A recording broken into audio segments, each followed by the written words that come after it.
It's got most of the equipment the Iranians had was American. Because during the Shah's reign, he bought Hughes Jeeps and American jets and American tanks and American Jeeps and American artillery. The Soviet Union, in existence at the time, Trump is very angry on had that. sold. The first country outside of the Soviet Union was Iraq, which bought Soviet weapons for the first time.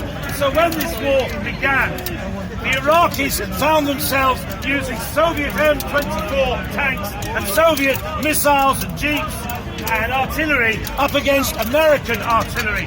A total playing out of the Cold War, which had raged between Washington and Moscow since the end of the Second World War over ideology. Of the ideology that capitalism is better and socialism is worse. The reality is, in my opinion, both these systems are failures. They've never produced a socially cohesive society. They've never brought a society where people are in harmony with one another. They invariably support one side against another. Statistically, since 1945, the United States of America has killed over 50 million people. Starting in Central America, South America, Africa, the Middle East, Yugoslavia, Turkey, Italy and Southeast Asia. From 1945 through to 1989. Every area of that world was up for grabs between the ideology of the left and the ideology of the right. All these are constructs that serve no purpose but the people who engineer them, who invent them, and get you, the people, to follow them. And like lemmings, you go fighting and killing one another because of ideas that most people have no idea how they came about.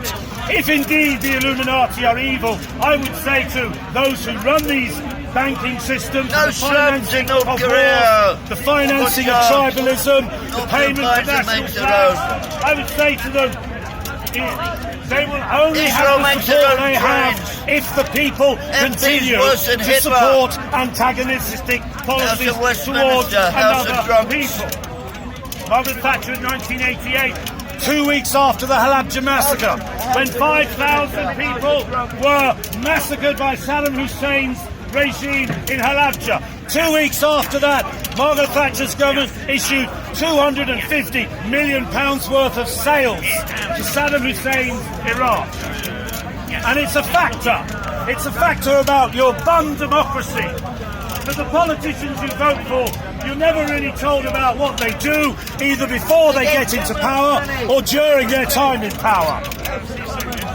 No time. How people in Pakistan could vote for Mr. Sharif? House of Commons. Sorry, thinking the name of the fella who was up to his neck in corrupt land deals. How people can vote for Benjamin Netanyahu, who was convicted of criminal laundering land deals No middle class years in ago. North Korea. The wages goes together.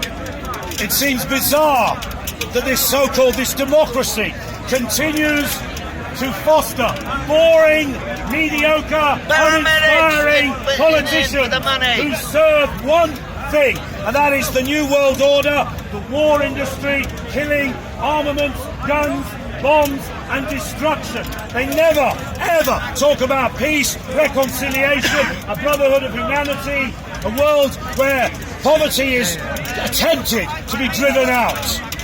They are elected to keep the status quo as it is. What's the solution? People say, what is the solution? I would say, personally speaking, in this country, the solution is not to vote Conservative or Labour. If on this issue, you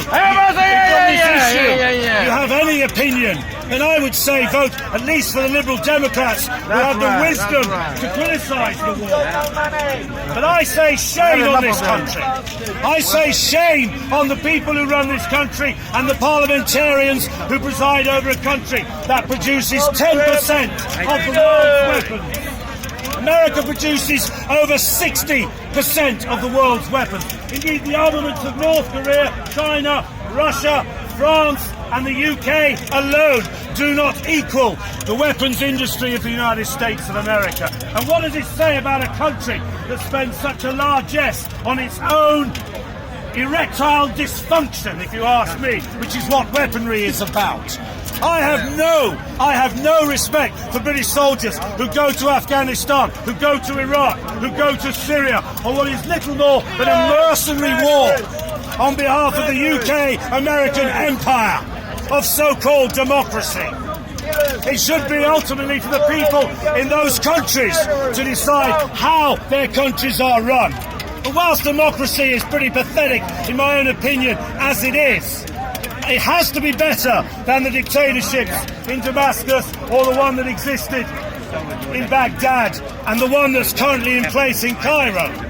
When I was speaking to a friend of mine, an Egyptian fella who used to come here 18 years ago, and how the Egyptian regime is clamping down and has clamped down on freedom of speech. What does it say about the people that clamp down? It says to me they are weak. They are weak-minded. They don't want to hear an alternative opinion. They don't want to debate. They don't want to argue. You won't find a speaker's corner in Riyadh. You won't find it in Damascus, and you won't find it in Cairo.